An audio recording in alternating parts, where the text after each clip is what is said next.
نہیں جی قبر پہ نہ جائیں، مزار پہ نہ جائیں، کیونکہ وہاں شرک ہوتا ہے۔ کہاں سے شرک ہوتا ہے؟ کس مزار پر آپ نے شرک دیکھا؟ آپ جانتے ہیں شرک کسے کہتے ہیں؟ آپ ایک مسلمان کو مشرک قرار دے رہے ہیں۔ رسول اللہ صلی اللہ علیہ وسلم تو یہ فرمائے میری امت سے مجھے شرک کا بھی خوف نہیں، اور آپ لوگوں کو مشرک قرار دے دیں، ان کو شرک قرار دے دیں۔ نہیں جی ہم نے کسی کو دیکھ لیا تھا کہ اس نے سجدہ کیا تھا، ہم نے تو آج تک ایسا بندہ نہیں دیکھا کہ جو مزار پر سجدہ کر رہا ہو، باقی نہیں دیکھا۔ یہ پتہ نہیں لوگ کچھ اپنے ساتھ ہی لے کے جاتے ہیں تو اسی سے سجدہ کرواتے ہیں اور پھر اسی کی تصویر بنا کر شاید سوشل میڈیا پہ ڈالتے ہوں، ہو سکتا ہے دھوکے کا زمانہ ہے، یہ بھی کرتا ہے۔ لیکن اگر بالفرض اگر کوئی اپنے جہالت کے پیش نظر اگر سجدہ بھی کر رہا ہو تو آپ کسی کو اس عمل پر کیسے مشرک قرار دے سکتے ہیں جب تک آپ اس کی دل کی نیت پر واقف ہی نہیں ہیں؟ یہ یاد رکھیں، سجدہ اس کی دو قسمیں ہیں، سجدہ عبادت اور ایک ہے سجدہ تحیت یعنی تعظیم سجدہ۔ عبادت کا سجدہ تو کسی شریعت میں کسی اور کے لیے اللہ کے سوا جائز نہ ہوا۔ جس نے عبادت کے لیے سجدہ کیا اللہ کے سوا کسی اور کے سامنے وہ جھکا اور سجدہ کیا، وہ تو دائرہ اسلام سے ہے ہی خارج، یہ کسی شریعت میں ہی نہیں رہا، آدم علیہ السلام سے لے کر نبی پاک صلی اللہ علیہ وسلم اور قیامت تک۔ آدم علیہ السلام کو بھی جو سجدہ کیا فرشتوں نے تو وہ سجدہ عبادت نہیں تھا، ان کی تعظیم کے لیے سجدہ کیا گیا تھا۔ عبادت کا سجدہ صرف اللہ وحدہ لا شریک کے لیے، لیکن سجدہ تعظیم اس زمانے میں ہوا۔ آگے چلتے ہیں تو حضرت یوسف علیہ السلام کو بھائیوں نے سجدہ کیا، آپ کے ماں باپ نے سجدہ کیا۔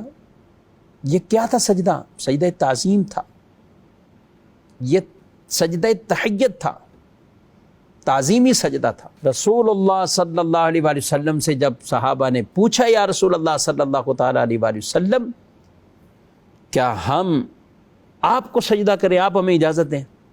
اونٹ آپ کو سجدہ کر رہے ہیں، شجر و حجر آپ آتے ہیں تو درود پڑھتے ہیں، کچھ درخت جھکتا ہے، تو یہ ہمیں ابھی آپ اجازت دیں؟ تو آپ صلی اللہ علیہ وسلم نے منع فرمایا کہ میں کسی کے لیے یہ روا نہیں رکھتا، یہ اجازت نہیں دیتا۔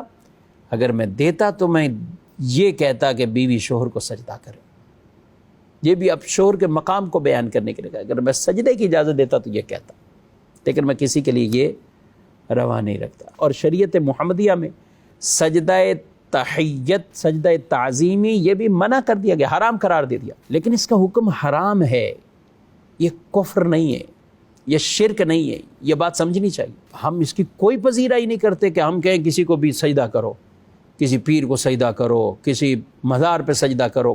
کون اس کی تعلیم دے گا؟ آپ ہماری کتابیں پڑھیں۔ دین آپ کسی ایک کے عمل کو لے کر آپ کیا لوگوں کو معاذ اللہ کافر بنا دیں گے؟ یہ بالکل غلط بات۔ علماء اہل سنت کی کتابیں پڑھ کے دیکھیں، کتنی سخت تنبیہات کے ساتھ اور سختی کے ساتھ کتابوں میں واضح لکھا، کوئی کسی پیر کو نہیں سجدہ کرے، نہ کسی مزار پر، نہ کسی اور، یہ بالکل اس کی اجازت ہی نہیں۔ ہمارے علماء نے تو یہاں تک لکھا ہے کہ کسی کی تعظیم کے لیے کوئی اتنا جھکے کہ وہ ویسے ہی حد رکوع تک پہنچ جائے، اس کو بھی ناجائز لکھا ہے، اس کو بھی ناجائز لکھا ہے۔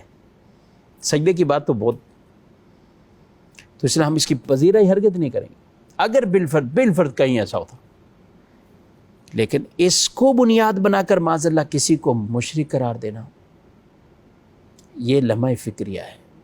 یہ اس آدمی کے لیے کہ جو معاذ اللہ کسی کے بارے میں یہ گمان رکھے، یہ کسی کو یہ قرار دے دے۔ مزارات اولیاء یہ تو وہ جگہیں برکت والی ہیں کہ جہاں سے لوگ تلاوتیں، ذکر، درود، نعتیں پڑھ کر اپنے دلوں کو سکون پہنچاتے ہیں، اور یہ غرض لے کر وہاں حاضری دیتے ہیں کہ یہ ہمارے لیے ایک وسیلہ بن جائیں گے۔ دینے والی ذات اللہ تعالیٰ کی ہے، رب نہ چاہے تو ایک ذرہ بھی ادھر سے ادھر نہیں ہوگا، یہ دیں گے، یہ ہمارے لیے ایک ذریعہ بن جائیں گے، وسیلہ بن جائیں گے، اللہ سے لے کر ہمیں دیں گے۔ اس کو دوسرے لفظوں میں یہ کہیں گے اللہ سے لے کر ہمیں دیں گے۔ تو اس لیے ناظرین کرام ان مسائل کو، ان چیزوں کو یہ ہمیں سمجھنا چاہیے۔